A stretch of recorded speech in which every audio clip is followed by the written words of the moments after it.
nombre del Padre, del Hijo y del Espíritu Santo. Amén. Queridos hermanos, aquí Padre Michel Bonifaz, los saludo y los bendigo con sus familias.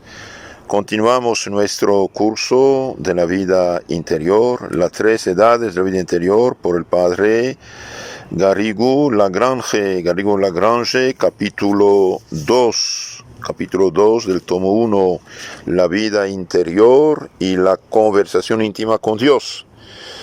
Nuestra conversación está en el cielo, dice San Pablo, Filipenses 3:20. La vida interior, decíamos en las charlas anteriores, supone el estado de gracia, que es el germen de la vida de la eternidad. Entonces no hay vida interior cristiana, verdadera santidad, con el pecado mortal. La vida interior, la vida de unión con Dios, supone el estado de gracia, la ausencia del pecado mortal, y la gracia es el germen de la vida de la eternidad. Nadie entrará en el cielo en pecado mortal. Mortal significa está muerto espiritualmente para el cielo. Sin embargo, el estado de gracia que existe en todos los niños después del bautismo y en cualquier penitente que ha recibido la absolución de sus pecados, no basta para constituir lo que habitualmente llamamos la vida interior del cristiano. Es indispensable, además, la lucha contra todo lo que pudiera hacernos caer en el pecado y una vigorosa tendencia del alma hacia Dios. Entonces necesitamos luchar contra los defectos, los pecados veniales deliberados y tener una vigorosa tendencia, un deseo grande del alma de dirigirse hacia Dios. Desde este punto de vista, para mejor comprender lo que debe ser la vida interior, conviene compararla con la conversación íntima que cada uno de nosotros sostiene consigo mismo. Bajo la influencia de la gracia, si somos fieles a ella, esta íntima conversación tiende a elevarse, a transformarse y a convertirse en conversación con Dios. Entonces, bajo el influjo de la gracia, de la santidad, del Espíritu Santo, porque gracia, caridad y Espíritu Santo son inseparables, bien bajo el influjo del Espíritu Santo, si somos fieles a la gracia, esta íntima conversación tiende a elevarse, transformarse y convertirse en conversación con Dios. ¡Qué maravilla! Es esta una observación elemental. Como todas las verdades más vitales y profundas son verdades elementales en las cuales se ha pensado durante mucho tiempo, se las ha vivido y han acabado por hacernos objeto de contemplación casi continua. Consideremos sucesivamente estas dos formas de conversación íntima, la humana y la divina, la sobrenatural. Veamos un poco cómo el hombre conversa consigo mismo. Podríamos poner como título la conversación de cada uno consigo mismo. La conversación de cada uno consigo mismo. Desde el momento que el hombre cesa de ocuparse exteriormente, de conversar con sus semejantes, desde el instante que se encuentra solo, aún entre el bullicio de las calles de una grande ciudad, luego comienza a entretenerse con sus pensamientos, habla consigo mismo. Si un joven piensa con frecuencia en su porvenir, si es joven, piensa con frecuencia en su porvenir. Si es un anciano, piensa en el pasado y sus experiencias, felices o desgraciadas, de la vida hacen que juzgue de muy distinta manera a sus semejantes y a las cosas. Entonces uno habla consigo mismo. Es joven, proyecta el futuro, es anciano, mira el pasado. Si ese hombre fue fundamentalmente egoísta, esa su conversación íntima deriva a la sensualidad o al orgullo. Piensa en el objeto de sus concupiscencias y de su envidia. Y como de esa suerte no haya en sí sino tristeza y muerte, luego busca huir de sí mismo, exteriorizarse y divertirse para olvidar el vacío y la nada de su alma. Entonces una persona vacía de lo espiritual, de lo divino, de lo cristiano, si es egoísta, orgulloso, y bien empieza a pensar en sí mismo, después la tristeza lo ataca, la tristeza, y para no caer en esta tristeza, quiere aprovechar de las cosas materiales y busca la vida de los sentidos, el pecado. De esta conversación del egoísta consigo mismo nace un conocimiento de sí muy bajo y un amor no menos bajo de sí propio, de sí mismo. Entonces el que está en pecado, piensa en cosas de pecado, se animaliza, y de ahí tantos suicidios actualmente en la sociedad, de hecho.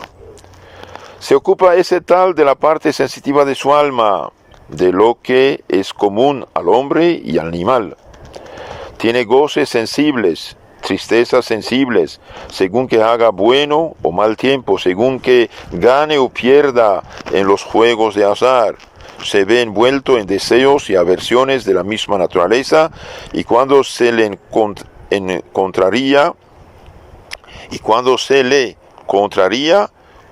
o no está contra él, se exalta en cólera e impaciencia, inspiradas únicamente por el amor desordenado de sí mismo. Entonces saben que el hombre está compuesto de alma y cuerpo, y el alma, el alma sí es espiritual, pero el cuerpo es mineral, vegetal, animal. Y el alma, tiene su parte sensitiva, la parte sensitiva que es común al hombre y al animal. Entonces el hombre pecador, concretamente se animaliza. Tiene goces sensibles, tristezas sensibles, y sigue el modo de actuar de los animales, dar satisfacción a la parte sensible del hombre. Y el mundo ateo actual, un mundo materialista, un mundo que perdió la fe actual, nos impulsa, mediante millones de películas y otras cosas, a satisfacer únicamente la parte animal, y de ahí la desgracia de tantas personas y tantos problemas en la sociedad. Pero conoce muy poco la porción espiritual de su alma, esta persona animalizada, aquella que es común al ángel y al hombre. Entonces ahí, en el alma humana, podemos ver la parte que asume la función sensitiva, que es común al animal, y después hay la parte más espiritual, la porción espiritual de su alma, que es común al ángel y al hombre, aun cuando crea en la espiritualidad del alma y de las facultades superiores, inteligencia y voluntad, está muy lejos de vivir en este orden espiritual. Entonces hay la parte inferior, podemos decir, el alma, que asume la función sensitiva del cuerpo, es común con los animales, y de ahí los goces sensibles, y hay la parte espiritual común al ángel, que es la inteligencia y la voluntad. No tiene, por decirlo así, conocimiento experimental de esta parte superior de sí mismo, y tampoco la estima que en lo debido. Si por ventura la conociera, encontraría en ella la imagen de Dios, y comenzaría a amarse no de una manera egoísta, en razón de sí mismo, sino por Dios. Entonces la persona que ejercita más bien la parte superior del alma, la inteligencia, la voluntad, y bien se conoce mejor y se ama, pero esta vez hacia arriba por Dios. Así constantemente sus pensamientos recaen sobre lo que en sí tiene de inferior, y aunque a veces dé pruebas de inteligente y hábil sagacidad y astucia, su inteligencia en lugar de elevarse, se rebaja siempre a lo que inferior a ella. Entonces, queridos hermanos, la gente atea, la gente materialista, la gente animalizada, sí usa su inteligencia, sí usa la astucia, la inteligencia, pero en lugar de elevarse, bien se rebaja a lo que siempre es inferior al alma.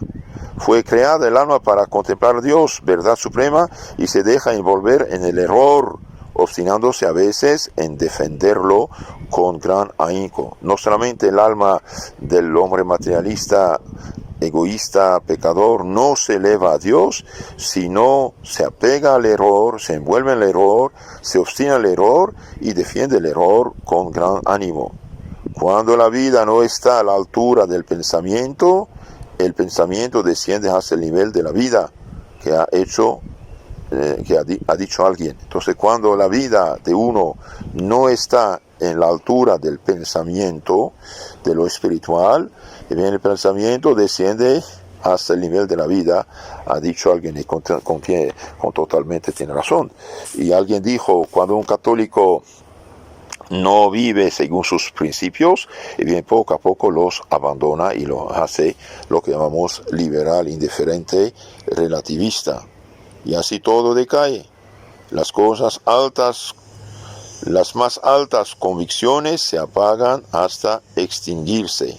Entonces aquí en resumen, el hombre egoísta, el hombre materialista, el hombre pecador, se ocupa de la parte sensitiva de su alma y la que es común al animal, de hecho, tiene goces sensibles, tristezas sensibles y se dedica a lo sensible. De ahí las adicciones, por ejemplo, las adicciones al pecado, las adicciones a los vicios, etc.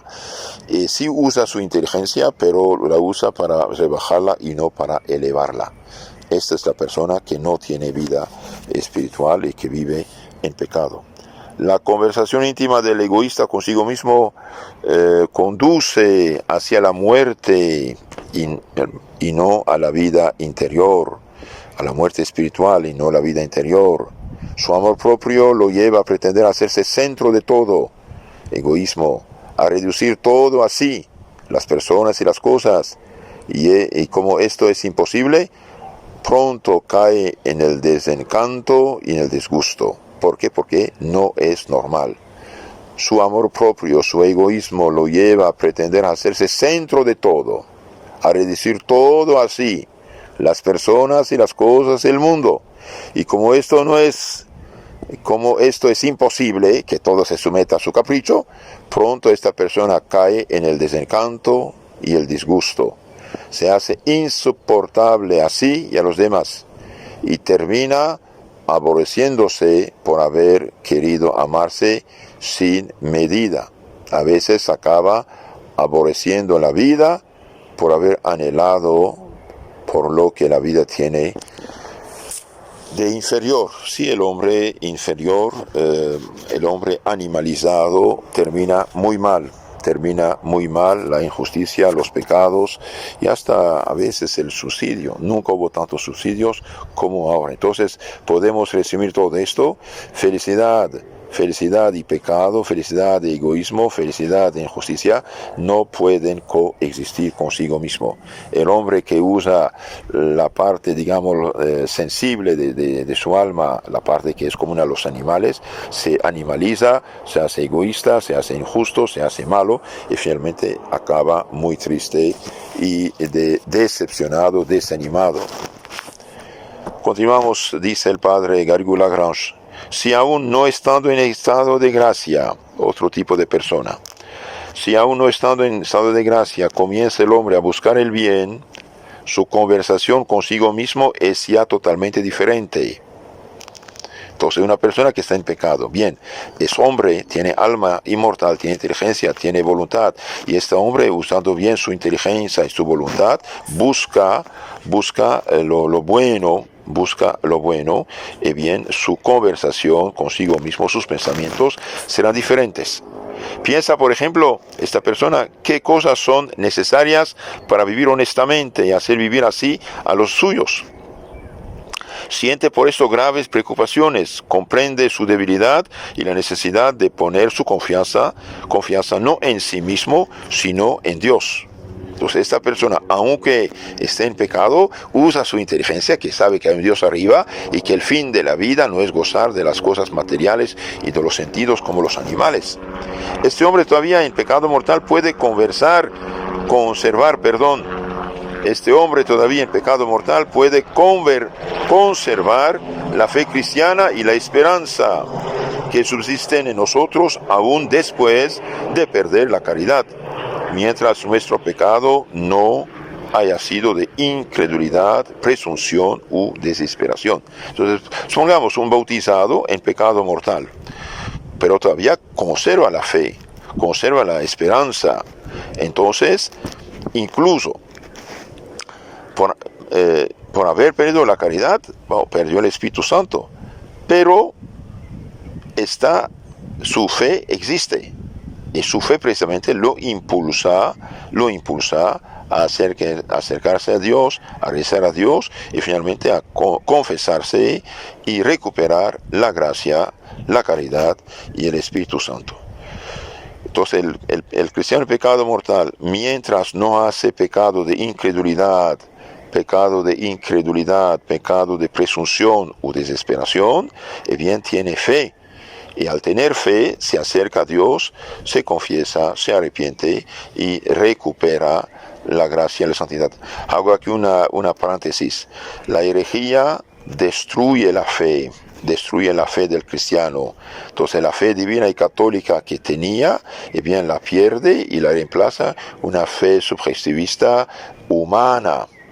De esto es la herejía, como una falsa moneda, y ahí es gravísimo para él. Por eso no hay mayor pecado que el pecado de cambiar la fe cristiana, de modificar la fe cristiana, de falsificar la fe cristiana. Los hacen incrédulos a la fe para darles una falsa fe. También hay el pecado de presunción, yo puedo todo por mí mismo, o de desesperación. Presunción es un orgullo tremendo y desesperación es falta de confianza en Dios. Entonces, una persona, por ejemplo, que dice: Padre, yo pequé tanto que no hay misericordia para mí. Bien, cállate, hombre, no blasfemes. Siempre hay, sean lo que sean los pecados que uno ha hecho, bien, hay perdón, porque Dios es todopoderoso e infinitamente misericordioso hacia las personas que se acercan a Él. Entonces, el hombre en pecado mortal conserva la fe y la esperanza, aunque ha perdido la caridad, y la recupera la caridad, la gracia y el Espíritu Santo con una buena confesión. En semejante caso, la conversación íntima que este hombre sostiene consigo mismo es a veces esclarecida por la luz sobrenatural de la fe. Entonces, teniendo fe y hablando con Dios en su corazón, bien recibe luces. Medita algunas veces en la vida eterna y aspira a ella, aunque con débil deseo, y es a veces empujado por una inspiración especial a entrar en una iglesia para orar. Entonces, una persona que tiene todavía la fe, reza, levanta su alma a Dios, sí recibe luces para ayudarlo a salir de su desgraciada situación, a arrepentirse. Entonces va a entrar a una iglesia, pone un cirio a un santo, reza una Ave María. Todo eso es bueno. ¿Por qué? Porque todo eso prepara su alma a acercarse más a Dios y a confesarse y recuperar la gracia y la verdadera vida interior. Si este hombre, en fin, tiene al menos atrición de sus pecados y recibe la absolución, vuelve al estado de gracia y a la caridad, al amor de Dios y del prójimo. Entonces, esta persona que tiene fe, que se arrepiente de sus pecados, se confiesa, y bien recibe la gracia, la caridad, el amor de Dios y por lo tanto el amor al prójimo. Muy pronto, en la soledad de sus pensamientos, su conversación consigo mismo cambia. Comienza a amarse santamente, no por sí mismo, sino por Dios. Y lo mismo a los suyos. Y a comprender que debe perdonar a sus enemigos y aún amarles y desearles la vida eterna como la desea para sí mismo. Entonces, cuando uno vive en gracia y en caridad, ama a Dios y por amor a Dios perdona a sus enemigos, ama a sus enemigos y les desea la vida eterna. Pero sin embargo, acaece muchas veces que esta conversación íntima del hombre en estado de gracia persiste en su egoísmo. Interesante esto. Acaece muchas veces que esta conversación íntima del hombre en estado de gracia persiste en su egoísmo, en el amor propio, en la sensualidad y en el orgullo. ¿Por qué? Y porque esto hace parte de nosotros, de cierto modo. Tenemos que extirpar estas inclinaciones. En sí sentir egoísmo, sensualidad, orgullo, tentación, amor propio, en sí no es pecado si uno no consciente, no alimenta, no acepta, pero están ahí. Tenemos entonces, a la vez tenemos la gracia, a la vez tenemos la inclinación al mal. Entonces el secreto es no consentir esas cosas y hacer el contrario. Estas faltas no son mortales en sí, sino veniales, pero si son reiteradas, le inclinan a caer en el pecado mortal, es decir, a volver a la muerte espiritual. Entonces la persona que se confesó, que comulgó, que está en gracia de Dios, tiene la fe, la esperanza, la caridad, los dones del Espíritu Santo, todo esto, pero en sí tiene la inclinación al amor propio, al orgullo, a la sensualidad. Si no lucha varonilmente contra estos defectos, bien, si los repite, aunque sea venialmente, bien, el pecado venial poco a poco debilita y prepara la caída en pecado mortal. Y esto otra vez es la muerte espiritual del alma. En tal caso comienza el hombre nuevamente a huir de sí mismo, porque encuentra en sí no la vida, sino la muerte. De ahí tanto enojo, tanta tristeza, tanta cosa que vemos en la pobre gente, ¿no? Y en lugar de hacer seria reflexión sobre esta desgracia, sucede a veces que se adentra más y más en la muerte, entregándose a los placeres, a la sensualidad y otra vez al orgullo. Entonces cuando uno entra en pecado, viene otro y otro y otro y otro. Ahí es el problema. Por eso decía un papa, el pecado que no está destruido rápidamente conduce a otro y otro y otro. Y tenemos que luchar contra esto, queridos hermanos, es importante. Esto no obstante, en los momentos de soledad, la conversación íntima vuelve a reanudarse como en prueba de que no puede ser interrumpida. Quería acabar con ella, pero no le es dado conseguirlo. Es que en el fondo de su alma persiste un afán incoercible al cual es preciso dar satisfacción.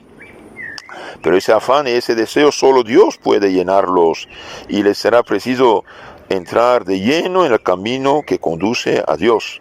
Tiene el alma necesidad de conversar con alguien y no sea ella. ¿Por qué? Porque ella no es su propio fin último. Entonces el alma necesita absolutamente hablar, necesita hacer algo, y ella no es su fin propio. Entonces, ¿qué hacer? Bien, el alma está buscando a Dios, quiera, no quiera. ¿Por qué? Porque Dios es el fin de sí mismo. Porque su fin no es otro que Dios vivo, y solo en Él puede encontrar su descanso. Y bien, Santo Agustín, que los hermanos saben que pasó por vicios y pecados y dramas. Y bien, dice esto: Señor, nuestro corazón está inquieto mientras no descanse en ti. Y bien, el hombre no puede nunca ser feliz definitivamente fuera de Dios, quiera o no quiera, aunque goce de todos los placeres prohibidos y pecados y vicios y pecados, bien, nunca será feliz.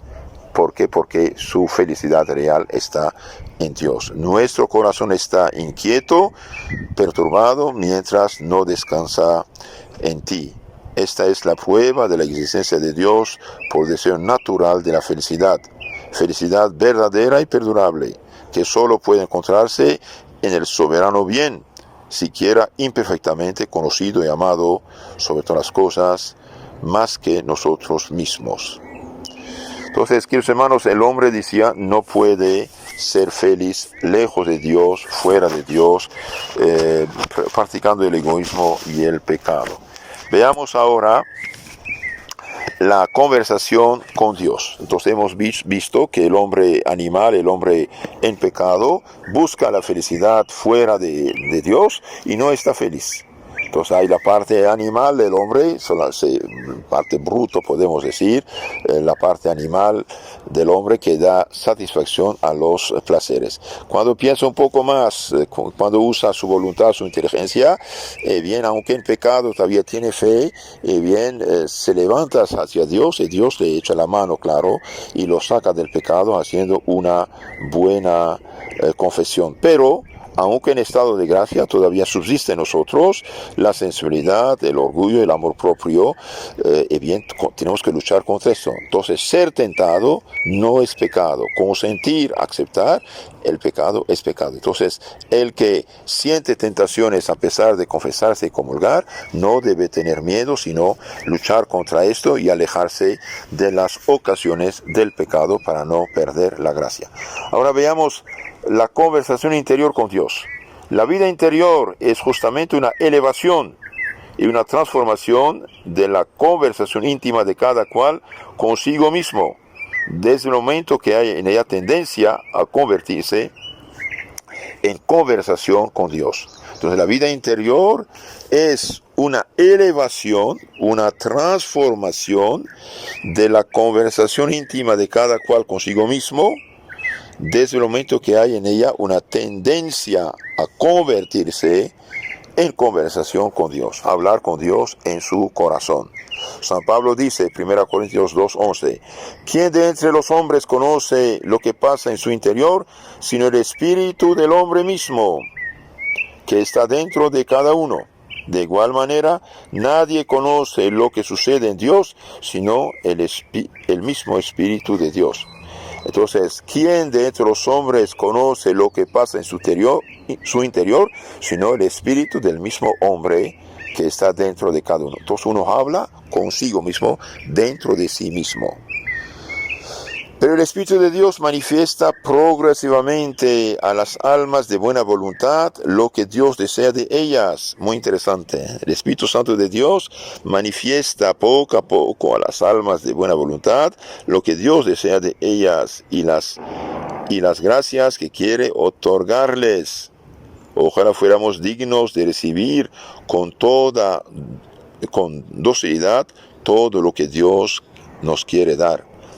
Es muy importante ser dóciles a lo que quiere Dios darnos. Dice el Señor a los que le buscan, tú no andarías tras de mí si no me hubieras ya encontrado. Entonces, cuando uno busca a Dios, y porque Dios ya está muy cerca, lo atrae.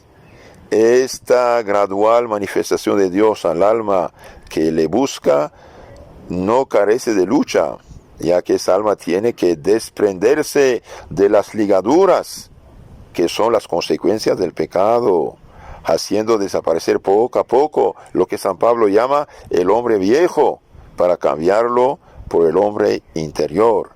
Entonces, queridos hermanos, no tengamos miedo. Es verdad que hay ligaduras, hay cicatrices del pecado en nosotros, de tendencias, costumbres. No tengamos miedo. Adelante, siempre adelante. Y todo esfuerzo que hacemos nos fortalece.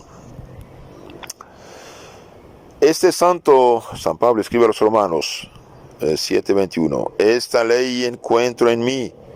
Cuando quiero practicar el bien, el mal está a mi lado. Hallo placer en la ley de Dios según el hombre interior, pero veo en mis miembros otra ley que lucha contra la ley de mi espíritu. Entonces, el hombre viejo, es decir, las cicatrices del pecado original y las consecuencias de nuestros pecados personales, bien, esto llamamos el hombre viejo, y nos lucha contra nuestra tendencia de ir hacia Dios nuestro Señor. No tengamos miedo, tenemos que continuar y punto.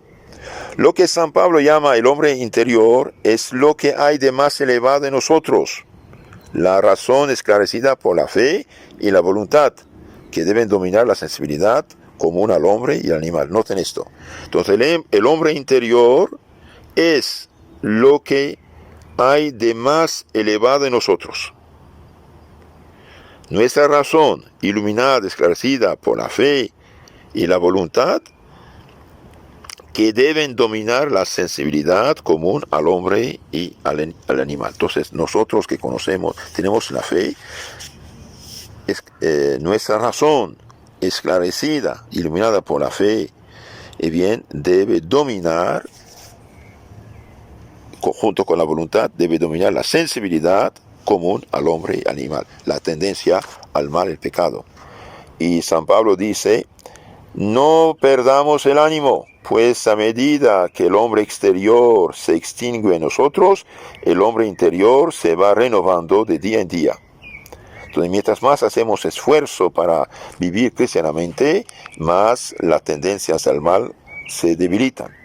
Su juventud espiritual se renueva continuamente como la del águila, con las gracias que cada día recibe. Tanto que el sacerdote al subir al altar puede decir cada mañana, aunque tenga 90 años, subiré al altar de Dios, al Dios que regocija mi juventud. Salmo 42:4. San Pablo insiste, Colosenses 3:9, no os engañáis los unos a los otros, ya que os despojasteis del hombre viejo con sus obras, y os revestisteis del hombre nuevo, que renovándose sin cesar, a imagen de aquel que lo creó, alcanza el conocimiento perfecto. En esta renovación ya no hay griego ni judío, ni bárbaro ni esclavo, ni hombre libre, sino que Cristo está todo en todos. Entonces, queridos hermanos, el hombre cristiano, el alma cristiana, se despoja de las viejas tendencias, del hombre viejo, y se reviste del hombre nuevo, de las virtudes, renovándose sin cesar a imagen de Dios nuestro Señor. El hombre interior se renueva sin cesar a imagen de Dios, que no envejece. La vida de Dios está sobre lo pasado, lo presente y lo porvenir. Solo está medida por el único instante de la inmovible eternidad. Entonces Dios es el eterno joven. De igual manera, Jesucristo resucitado no muere ya y permanece en una eterna juventud, y nos vivifica con sus gracias siempre renovadas para asemejarnos a Él. Entonces el cristiano debe también progresar cada día en la santidad, como dice aquí el padre Garrigou-Lagrange. A los Efesios 3:14 escribe igualmente San Pablo, doblo la rodilla delante del Padre, Dios Padre, a fin de que os conceda, según los tesoros de su gloria, el que seáis fuertemente fortificados por su Espíritu en vuestro hombre interior. Entonces pide aquí que Dios nos dé fuerza para ser fuerte en el hombre interior, en las virtudes, en el bien, y que Cristo habite en vuestros corazones por la fe, de suerte que, enraizados y fortificados en la caridad, seáis hechos capaces de comprender con todos los santos la largura, la anchura, la profundidad y la altura, aún de conocer la caridad de Cristo, que sobrepasa todo conocimiento, de modo que quedáis llenos de la plenitud de Dios. Entonces aquí San Pablo pide que seamos cada vez más fuertes en el hombre interior, enraizados y fortificados en la caridad.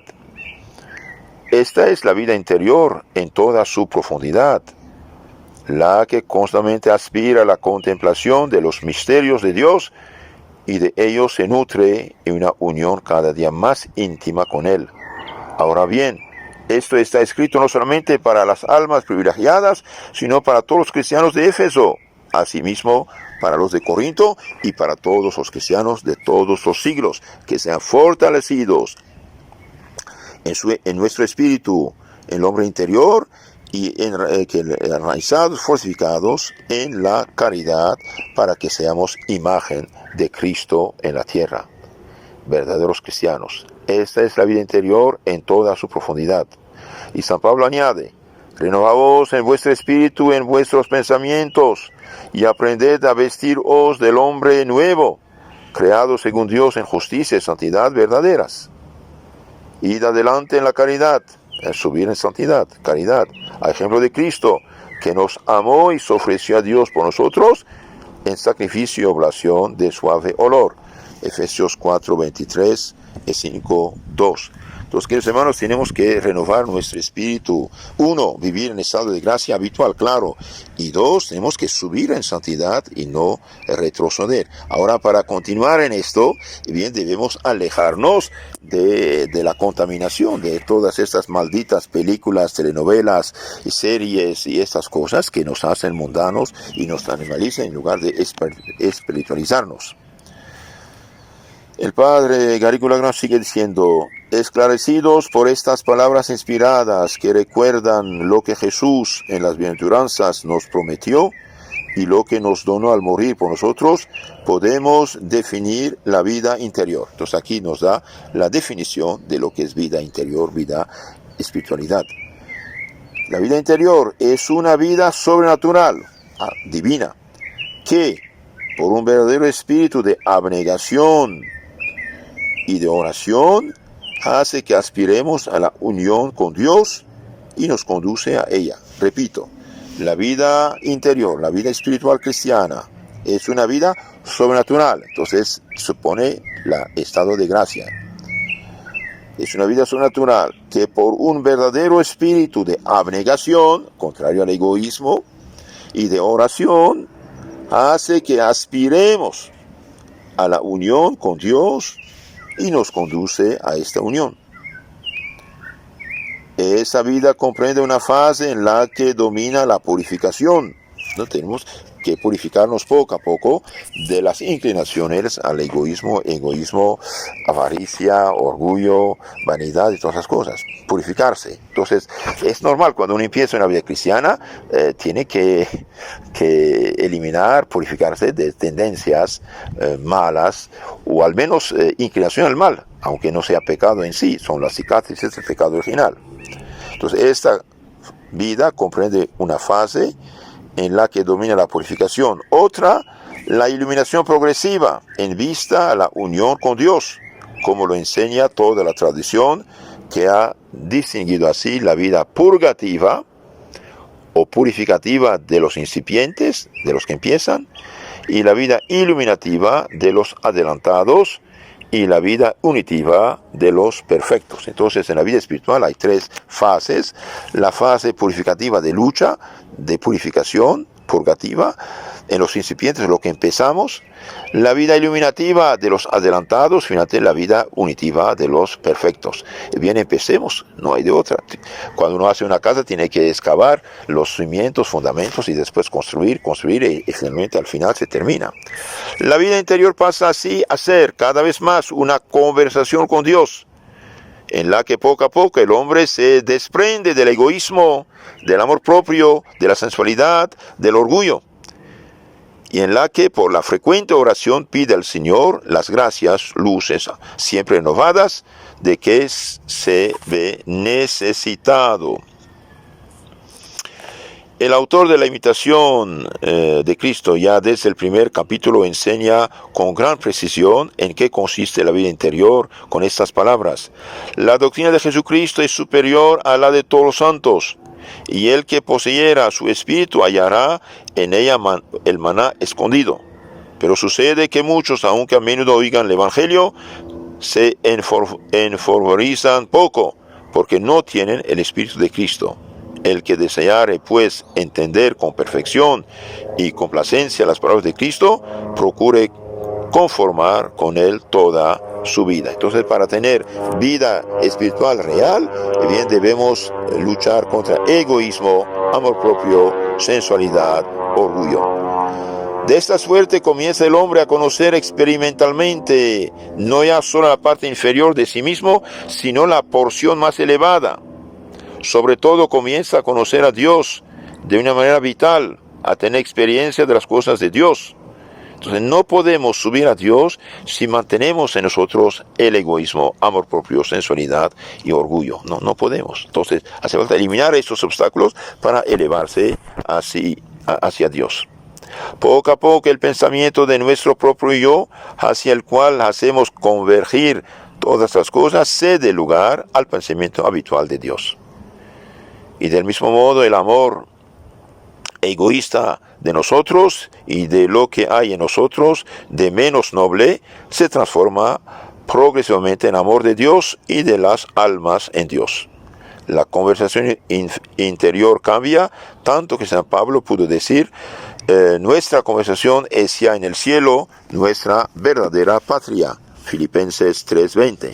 Y Santo Tomás insiste sobre este asunto.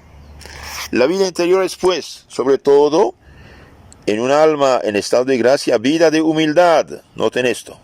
La vida interior es una vida de humildad, abnegación, vida de fe, de esperanza y de caridad, con la paz que procura la subordinación progresiva de nuestros pensamientos y de nuestra voluntad al amor de Dios, que será el objeto de nuestra beatitud. Entonces, mientras más uno avanza en la vida interior, más debe tener una vida de humildad, abnegación, fe, esperanza y caridad. Todo lo que es contrario a la vida de amor propio, egoísmo, sensualidad y orgullo. Para llevar vida interior no basta, pues, prodigarse mucho en apostolado exterior. Tampoco bastaría poseer una gran cultura teológica. Uno puede conocer la Biblia de memoria y ser orgulloso y vanidoso y pecador. Ni siquiera en esto es esto necesario. Un principiante generoso que posea verdadero espíritu de abnegación y de oración, posee verdadera vida interior que debe desarrollarse más y más. En esta conversación interior con Dios, que tiende a hacerse continua, el alma habla mediante la oración, que es la palabra por excelencia, la que existiría si Dios no hubiera creado sino una sola alma y un solo ángel. Esta criatura dotada de inteligencia y de amor hablaría así con su Creador. La oración es ya de súplica, ya de oración. Entonces la oración es, sea de súplica, o sea de adoración, o de acción de gracias. Pero siempre es una elevación del alma hacia Dios. Y Dios responde recordándonos las cosas que nos enseña el Evangelio y que nos son útiles para la santificación del momento presente. ¿No dijo nuestro Señor: el Espíritu Santo que mi Padre enviará en mi nombre os enseñará todas las cosas y os recordará lo que yo os he enseñado? San Juan 14:26. El hombre va haciéndose así cada vez más hijo de Dios, conoce con mayor claridad que Dios es su Padre y va como anidándose más y más en su presencia. Comprende lo que quería decir Jesús a Nicodemos, que es preciso volver al seno del Padre para nacer de nuevo espiritualmente y cada vez más íntimamente con aquel nacimiento espiritual que es una similitud remota desde lejos del nacimiento eterno del Verbo. Los santos siguen realmente este camino y así entre sus almas Dios establece esta conversación que, por decirlo así, nunca se interrumpe. Por eso de Santo Domingo se decía que no sabía hablar sino de Dios o con Dios. Por eso era siempre caritativo con los hombres y al mismo tiempo prudente, justo y fuerte. Esta conversación con Dios se establece por la influencia de Cristo mediador, como lo canta repetidas veces la liturgia y particularmente el himno de Jesu Dulcis Memoria, que es una espléndida expresión de la vida interior del cristiano. Oh Jesús, esperanza de los penitentes, qué tierno eres para los que te imploran, qué bueno para los que te buscan, que no serás para los que te han encontrado. Ni la lengua puede decir, ni la escritura expresar lo que es amar al Salvador, solo puede creerlo el que lo ha experimentado.